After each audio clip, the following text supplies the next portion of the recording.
Today's headlines are dominated by a breakthrough U.S.-Iran agreement that reopens the Strait of Hormuz, sending oil prices lower.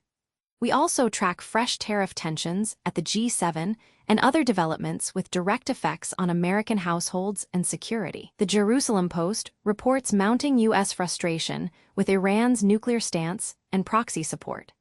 Long pause, the piece calls this a chance to tighten pressure on Tehran and its network.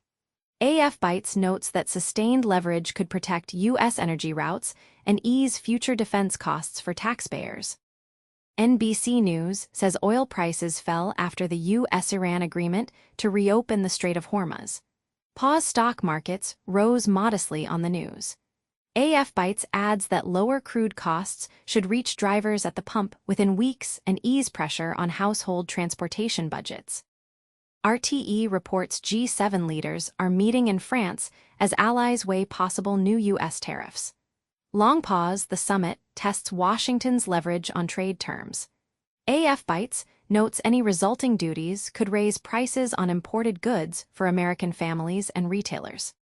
BBC Analysis says the interim deal ends recent U.S.-Iran clashes and reopens the Strait of Hormuz. Pause, oil supplies are expected to rise. AFBytes points out that stable Hormuz traffic cuts risks to global energy lanes without added U.S. naval commitments. Al-Monitor reports President Trump stating that oil-laden ships are now exiting the Strait of Hormuz after the new agreement. Long pause, additional supply should reach markets soon.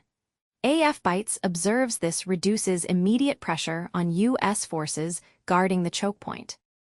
Benzinga notes oil dropped to $80 a barrel after the Iran agreement. Pause, retail gasoline prices are falling more slowly.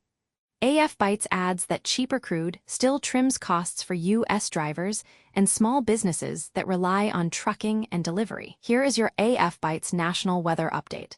In Phoenix, 96 degrees and sunny. In New York, 73 degrees and sunny. In Chicago, 69 degrees and sunny. In Los Angeles, 69 degrees and sunny. In Seattle, 69 degrees and partly sunny. In Miami, 87 degrees and sunny. That is a look at conditions across the country. Thanks for listening. Be sure to follow and share America Forever Bites.